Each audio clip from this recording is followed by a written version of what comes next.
했습니다. 그죠? 그래서 질문으로 정리해요. 오늘의 질문은요. 미니멀 라이프에 대한 나의 생각은 어떠한가? 미니멀 라이프 언제부터인가? 미니멀 하면서 미니멀 라이프를 했을 때 뭔가 나에게 행복이 온다 뭐 이런 메시지를 전하는 다큐라든지 넷플릭스에도 한번 검색해 보세요. 미니멀 라이프 이렇게 검색하면 뭔가 많은 다큐나 이런 것들이 많이 올라와 있단 말이에요. 그래서 그러면 미니멀 라이프에 대한 나의 생각은 어떠한가? 우리 엄마들은 어떻게 생각하세요? 나는 맥시멀 라이프다. 우리 나 혼자 산다의 박나래 특히 맥시멀 라이프의 대명사이잖아요. 그리고 또 미니멀 라이프. 나는 미니멀 라이프 스타일인지, 나는 맥시멀 라이프 스타일인지, 나는 좀 그득그득 채워놔야지 좀 안정감이 생겨. 나는 그득그득 채워놓으면 저는 가득가득 있는 게 좋은 것 같아요. 그러면 맥시멀 라이프. 왠지 그런 분도 계시거든요. 이렇게 미니멀 했을 때 뭔가, 없으면 나중에 어떻게 하지? 지금 우리가 마트를 가도 1+1 이렇게 하면 되게 저렴해 보이고, 또 채워놓으면 언젠가 먹으니까. 그래서 요즘에 뭐라 그러죠? 그런 공간을 부엌에 식자재를 이렇게 해놓을 수 있는 공간을 뭐라더라? 그러니까 가끔씩 이게 또 깜빡깜빡합니다. 그런 공간들이 팬트리 맞나? 그런 공간들이 이렇게 가정에도 많이 있더라고요. 뭔가 식자재나 아니면 일상용품들 이런 것들을 이렇게 채워놓을 수 있는 거. 우리 골프 선수 박세리가 그거 또 엄청나게 꽉꽉 채워놓는 또 스타일이시더라고요. 특히 먹는 거. 근데 이제 외국은 우리나라처럼 이렇게 마트가 가깝지 않고 한번 마음 먹고 가서 대용량으로 사오는 어떤 코스토코가 그런 개념인 거잖아요. 거기 가면 대용량으로 이렇게 파니까 그렇게 해서 이렇게 사다 놓고 먹기도 하는데 우리 엄마들이 그거를 한번 생각해 보세요. 항상 뭐가 됐든 나는 어떤 게 나에게 맞는지를 한번 생각해 보셔야 돼요. 나는 맥시멀 라이프를 해야지 좀 편안한 심리 상태인데 그런 어떤 상황에서 미니멀 해야 돼 하면 안 되는 거잖아요. 그죠? 그럼 맥시멀 라이프를 하되 나는 공간을 어떻게 분류해서 정리해서 살 것인지를 고민하셔야 되는 거죠. 그러니까 같은 종류끼리 모아서 그 공간에 배치시킬 수 있으면 맥시멀도 오케이인데 보통 맥시멀은 좀 안 그런 것 같아요. 계속 쌓다 보니까 나중에 이게 국민 정신이 하나도 없는 거야. 이걸 어디서부터 정리해야 될지. 미니멀 하지만 화분만은 맥시멀. 화분 반려식물이죠. 그래서 우리 한유리 엄마 카톡 프로필에 보면 진짜 반려식물 많이 이렇게 진짜 아이처럼 내 아이 키우듯이 정말 잘 키우고 계시더라고요. 그래서 저는 또 식물을 잘 못 키워요. 그래서 각자 사람들은 자기의 성향에 따라서 내가 잘하는 게 있고 또 그에 반해서 잘 못하는 것도 있어요. 그래서 그런 것들을 잘 아셔야 돼요. 나는 어떤 스타일이고 뭘 했을 때 나의 어떤 마음의 안정감이 생기는지 그런 거를 먼저 알아야지만 여기에 대한 거부가 안 생기는 거예요. 그래서 제 친구가 어제도 말씀드렸나? 아산병원에 근무하고 있는데 그 친구가 몇 년 전에 한참 우리나라에서 미니멀 라이프 해가지고 정말 마음 먹고 내가 이거를 바꿔봐야지 해서 공간을 정리해주는 업체에다가 의뢰를 했대요. 그래서 하루에 8명이 와가지고 우리 신박한 정리처럼 이렇게 싹 정리를 했는데 그때만 해도 지금 신박한 정리 같은 경우에는 저 사람이 무엇을 원하는지에 되게 집중해서 그걸 귀 기울여 듣고 그 동선에 맞춰서 이거를 공간을 재구성하려고 하고 무조건 버리는 게 아니라 그 사람 그 의뢰인이 어떤 삶을 살고 싶어 하는지에 좀 집중해서 구성하는 거였거든요. 근데 예전에는 그런 어떤 공간에 대한 가치론보다 가치로운 공간을 구성하는 데 의미를 두기보다는 그냥 확 비워서 버려서 좀 공간을 훤하게 만드는 거를 해야 된다, 이런 미니멀 라이프로 이렇게 접근을 했나 봐요. 그래서 자기는 돈도 엄청 많이 들었고 그때 할 때 하고 나서 너무 화가 났대요. 왜냐하면 너무 싹 버려가지고, 그 친구는 좀 맥시멀 라이프 스타일이거든요. 근데 확 버려놓으니까 너무 화가 났는데 요즘에 신박한 정리를 보고 더 화가 났대요. 그래, 왜 그러냐 하니까, 나는 내 돈 들여가지고 내 마음에 안 들게 지금 이렇게 지금 다 버리고 이렇게 했는데, 저 연예인들은 자기 돈 들이지도 않으면서 저렇게 자기 어떤 그 뭔가 삶에 맞추어서 정리해 주는 걸 보니까 더 화가 난다, 그런 이야기를 하더라고요. 그래서 네, 알겠습니다. 그래서 우리 엄마들도 내가 미니멀 라이프인지 맥시멀 라이프인지 한번 이렇게 잘 생각해 보시고, 그 기준에서 나는 어떻게 이거를 안정감 있게 내 공간을 만들 것인가. 그래서 똑같은 공식은 없어요. 공식은 없고 내가 그거를 만들어 가야 되는 건데, 뭐 신박한 정리 이런 거 보면 많이 도움이 될 것 같고요. 또 제가 예전에도 말씀드렸듯이 곤도 마리에에 설레지 않으면 버려라. 이거 여기 이거 혹시 보이세요? 여기 보면 곤도 마리에에 설레지 않으면 버려라. 이것도 한번 볼만해요. 그래서 오늘 제가 드린 질문, 미니멀 라이프에 대한 나의 생각은 어떠한가를 한번 정리해 보시고, 그랬을 때 나는 우리 집 공간을 어떻게 만들 것인가 한번 생각해 보시면 좋을 것 같습니다. 책 이야기로 정리해요. 책 이야기로 정리해요는요, 몇 페이지부터냐 하면은 93페이지부터 112페이지까지입니다. 오늘은 제가 96페이지를 한번 요약해서 읽어보도록 하겠습니다. 96페이지에 보면 중간쯤이네요. 무작정 많이 버리고 적게 가지는 것이 아니라 불필요한 것을 덜어내고 좋아하는 것 위주로 편안하게 내 공간을 채우는 것. 비우기의 기준 역시 사람과 공간이 먼저입니다. 이거죠. 비우기의 기준은 사람과 공간이 먼저라고 했습니다. 나를 이해해야 진정한 미니멀리즘도 가능하다. 이거 줄 쫙 그어두시면 좋을 것 같습니다. 나를 이해해야 진정 미니멀리즘도 가능하다. 그래서 제 친구 같은 경우에는 나를 이해하지 않고 업체에다가 미니멀 라이프를 맡겼더니 후회가 막심하다고 제가 방금 말씀드렸잖아요. 그것처럼 미니멀리즘을 나는 왜 하고 싶은지, 내가 생각하는 미니멀리즘의 기준은 뭔지, 나는 맥시멀리즘이니까 어느 선까지는 맥시멀을 할 것인지, 이런 어떤 나의 기준이 있어야 돼요. 그래서 내가 나를 이해해야 진정한 미니멀리즘도 가능하다. 이 말 정말 공감합니다. 분별 없이 물건을 처분하고 나면 꼭 후회하게 됩니다. 그런데 그 분별 없는 이별은 주로 자기 자신을 잘 모르는 경우에 하게 됩니다. 그죠?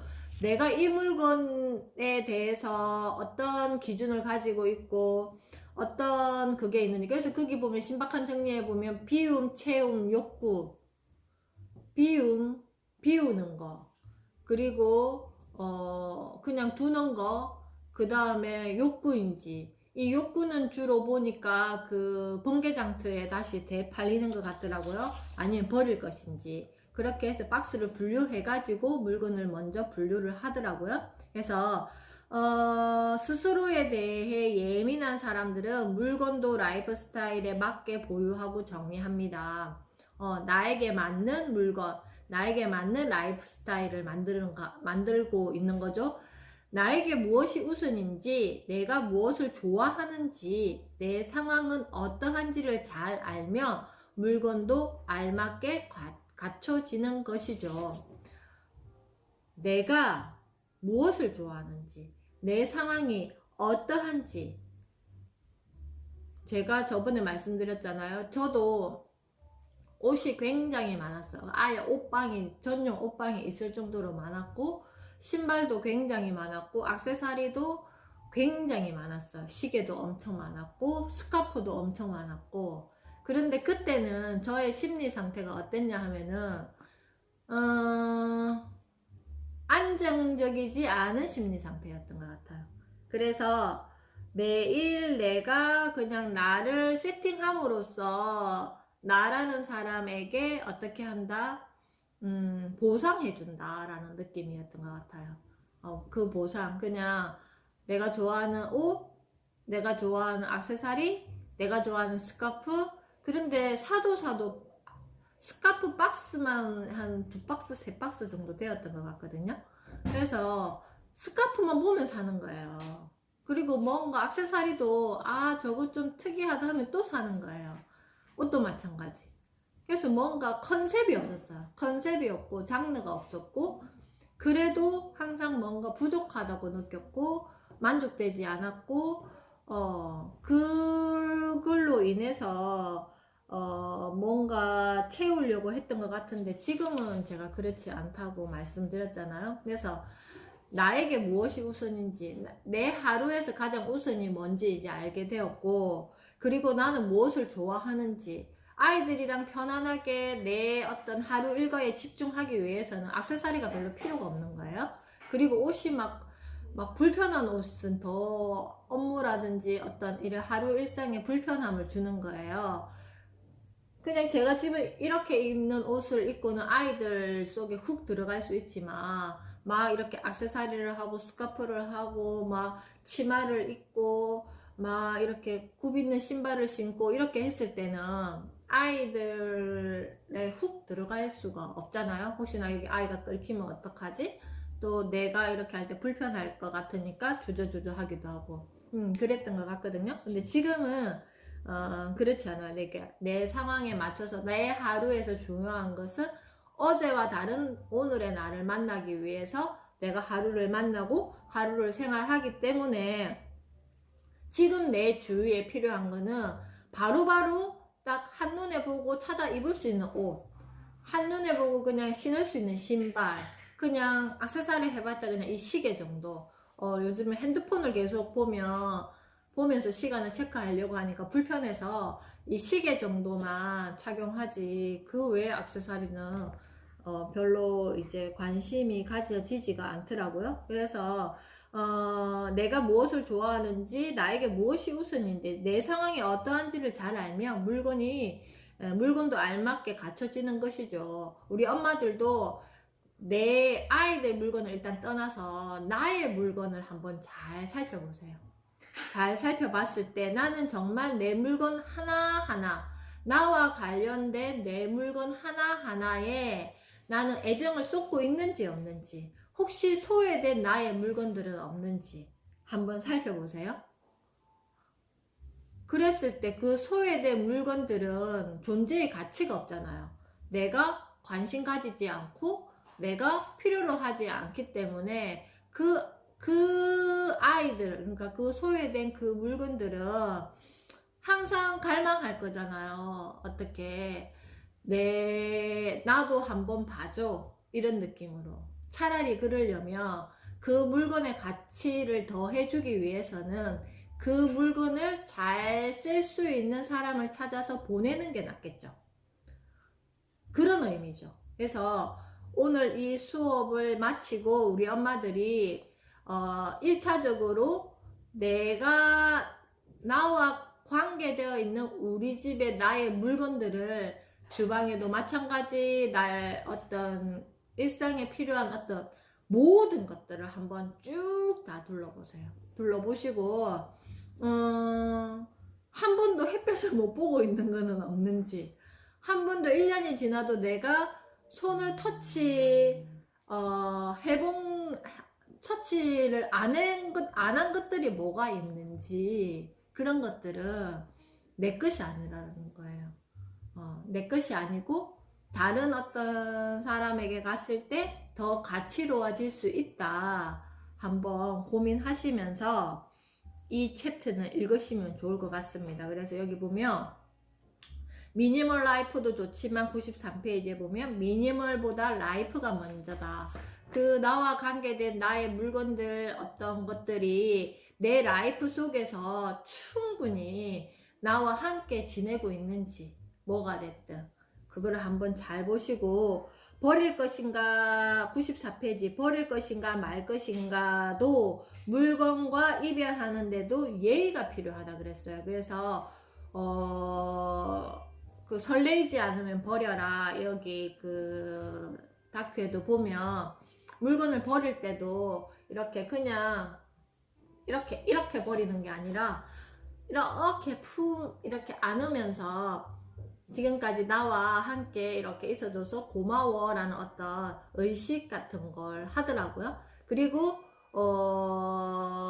또 내가 이렇게 만약에 옷을 이렇게 버릴 거라고 이렇게 뒀으면 한번 이렇게 느껴보고 내가 정말 이걸 만졌을 때 되게 설레이고 이러면 걔는 한 번 더 생각해 보는 거예요. 근데 이렇게 했을 때 별로 느낌이 없으면 그냥 이거는 나와 이제는 이별이구나 이런 어떤 그런 의식을 치르는 걸 봤거든요. 그래서 물건과 이별하는데도 예의가 필요하다.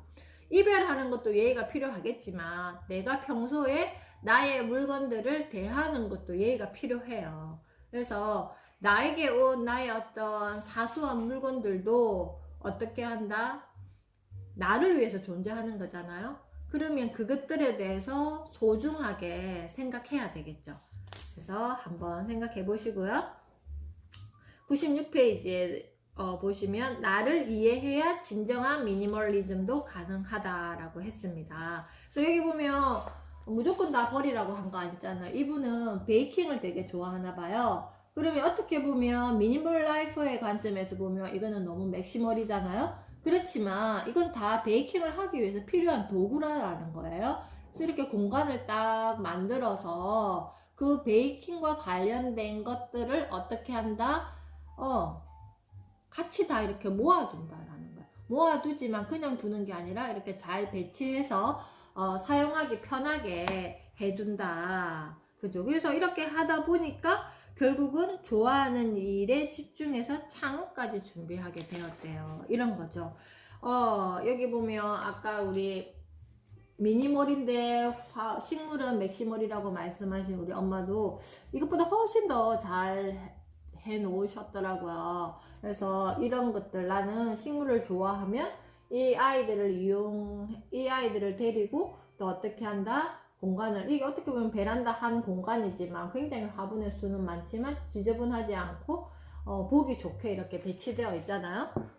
이런 거죠. 그래서 그리고 여기 보면 이 공간이 지금 이렇게 바뀐 거잖아요. 이것도 마찬가지. 이 책꽂이 하나만 지금 남겨놓고 모두 이게 한 곳에 다 정리가 된 거예요. 나머지는 필요 없이 이렇게 너저분하게 나와 있었겠죠. 그리고 여기 보면 상태나 뭐 상장 아이들 유치원에서 뭐 했던 것들 이런 것들 많이 가잖아요. 그러면 버릴까 말까 되게 고민하시기도 하고 그냥 버리기도 하고 그러는데 그런 거를 어떻게 한다?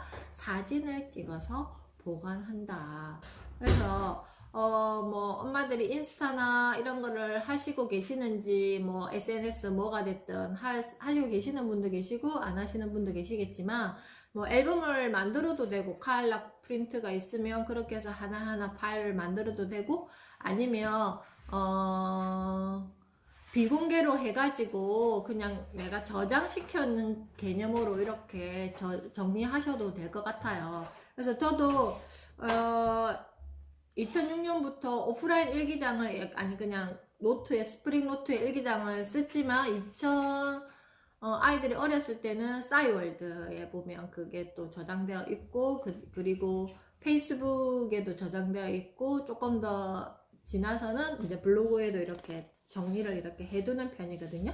그래서 무조건 뭐 실물이 내가 가지고 있어야 추억에 대한 부분은 이렇게 또 사진으로 남겨두고, 그걸 뭐 상패가 쭉 있고 뭔가 상장이 있고 이런 것도 좋지만, 상장 같은 경우에도 저도 아이들 상장 같은 경우에는 파일을 만들어서 몇 년도부터 몇 년도까지 뭐 아이 이름 해놓고 상장 모음해서 파일에다가 이렇게 차곡차곡 다 이렇게 한 파일로 정리를 해뒀단 말이에요. 그래서 그런 파일들은 두껍지 않잖아요. 그래서 거기에다가 이렇게 하고, 아이들 이런 작품 같은 경우에도 그냥 파일 하나 만들면 몇 년 동안 이렇게 할 수 있어요. 그래서 컴퓨터하고 칼라 프린트가 가정에 이렇게 배치되어 있으면 이런 것도 쉽게 공간 정리할 수 있다고 생각합니다. 자, 책 이야기는요, 여기 신문으로 정리해요. 2020학년도에 선택 과목 경우의 수가 816과목이라고 합니다.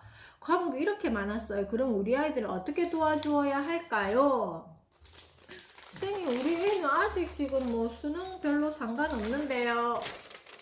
자, 이렇게 지금 문이과가 통합되면서 난수표 수능, 여기에서 미리 준비하자라는 의미에서 제가 지금 이야기를 합니다. 이런 상황에서 뭐가 필요하냐 하면요, 그거죠.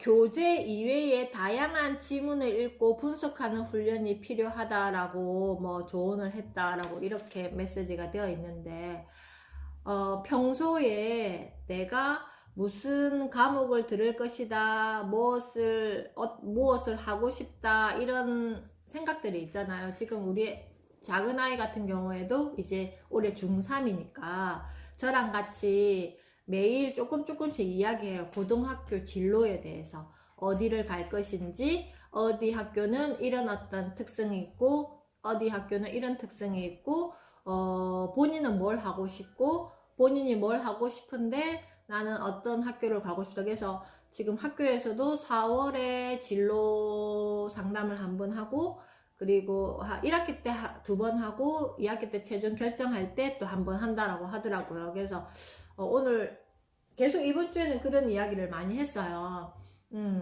자기는 반려동물 미용사가 되고 싶대요. 그러려면 어떻게 내가 고등학교 어디 학교를 가야 되는지, 반려동물 미용사는 무엇을 공부하는지, 지금 그 일을 하는 사람들의 어떤 환경이 어떤지, 이런 이야기를 저랑 계속 지금 많이 하고 있단 말이에요. 근데 꼭 그거 아니어도 그와 관련된 일을 지금 해보고 싶다라고 이야기를 해서 계속 이 고등학교 3년 동안을 어떤 환경에서 어떻게 보낼 것인지를 끊임없이 이제 이야기를 해요. 여기 보면 2022학년도 수능 선택 과목 도입돼 있는데 보면 공통 과목이 뭐냐 하면은 독서 문학. 예전에는 국어 영역이 독서 문학 되어 있고요. 거기에서 하위로 어떻게 되어 있냐면은 화법과 작문, 언어와 매체 이렇게 되어 있고요. 그리고 수학은요, 수학 1, 수학 2 이렇게 되어 있던 게 뭐 확률과 통계, 미적분, 기하 이렇게 되어 있고요. 그리고 또 이거는 우리가 좀 생소한 분야인데요. 직업탐구는 성공적인 직업생활에서 농업 기초기술, 공업 일반, 상업경제, 수산해운 산업기초, 여기서 또 뭐가 있었나요? 인간 발달 영역이 있었어요. 좀 많이 다르지 않아요? 우리가 예전에 시험, 수능하면 가졌던 어떤 과목의 느낌과 지금 아이들이 선택할 수 있는 과목의 느낌이, 선택 과목이 816과목이라고 하니까, 개라고 하니까, 여기에서 우리 엄마들이 지금 아셔야 되는 게 뭐냐 하면은 그거죠. 내 아이가 무엇을 좋아하고 무엇을 잘하고 무엇을 하고 싶어 하는지, 또 그렇게 했을 때 지금 이 상황에 만약에 초등학교 학생일 경우에는 6년 동안에는 어떤 환경을 마련해주고 무엇을 도와줄 것이고, 그리고 중학생이 되었을 때는 어떻게 도와줄 것이며 고등학생이 되었을 때는 본격적으로 내가 할 수 있는 일과 관계되게끔 이제는 학점제가 도입된다 했거든요.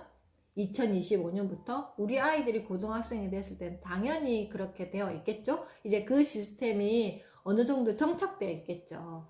그때 이제 본격적으로 나의 진로와 관계되는 그 과목을 선택할 수 있다라는 거예요. 아마 그때쯤 되면 더 과목이 세분화되어 있을 것이라고 생각합니다. 그러면 지금부터 엄마들이 도와주셔야 되는 것은 다양한 학원에 보내서 학습 능력을 키우는 것이 아니라 결국 EBS 당신의 문해력 혹시 보셨습니까? 그거를 6부까지 제가 4부까지 카페에 업로드 시켰는데 5부 6부를 제가 오늘 중에 업로드 시켜 놓을게요. 그리고 유아기 때 문해력에 관련된 그 자료도 제가 저번에 이제 몇 개 업로드 시켰는데 오늘 제가 다 같이 업로드를 시켜 놓겠습니다. 그래서 그런 어떤 일상에서 내가 아이들에게 도와줄 수 있는 인사이트가 굉장히 많다라는 거예요. 예를 들어서 아까 우리 시엘이 엄마가 아이들의 이제 초등학생이 되고 학습 공간을 위해서 아이들과 함께 이렇게 한번 공간을 만들어 보겠다. 창의력, 문품 일어나는 공간을 만들어 보겠다 라고 했습니다. 그것부터 시작인 거죠. 그래서 너무 멀리 가지 마시고 지금 있는 이 상황에서 정말 사소한 거, 예를 들어서 내 아이가 입고 싶어 하는 옷이 뭔지, 어떤 취향인지, 왜 그 옷을 입고 싶어 하는지, 그리고 먹고 싶어 하는 음식이 뭔지, 어떤 먹거리를 좋아하는지, 그리고 아이의 하루 생활 속에서 아이가 제일 집중하는 시간이 뭔지, 그리고 엄마와의 어떤 대화 속에서 아이가 나의 어떤 마음까지도 쑥 끄집어내 줄 수 있는지, 이런 것들이 결국 오늘 우리가 이야기했던 거죠. 나에게 무엇이 우선이고 내가 무엇을 좋아하는지 내 상황이 어떠한지를 아이 스스로 알게 된다라는 거예요. 이런 사소한 일상들이 쌓이고 쌓이며 아이가 나는 이런 것을 좋아하는 사람이야. 나는 이런 것을 더 해보고 싶네. 내가 부족한 것은 이것이네. 예, 집중할 수 있다라는 것입니다. 그래서 이런 걸 봤을 때 우리 엄마들이 그러면 나는 어디 학원을 보내야 될까? 그러면 초등학교 때부터 지금 엄청나게 공부시켜야 되는 거 아니야? 이렇게 고민하시지 마시라는 거예요. 앞으로는 더욱더 우리 아이가 스스로 내가 찾아서 해야 될 영역이 확장되어가 있구나를 생각하셔야 돼요. 그게 굉장히 중요한 거라고 생각합니다. 그러려면 먼저 선행돼야 되는 거, 엄마들이 내가 나에게 무엇이 우선인지, 나는 무엇을 좋아하는지, 내 상황이 어떠한지를 무엇을 통해서 내가 가지고 있는 내 물건을 통해서 한번 알아차려 보세요. 그렇게 하고 나면 그 다음 우리 아이의 패턴이 보일 것입니다. 아시겠죠? 자, 오늘 수업은 여기서 마칠 거고요.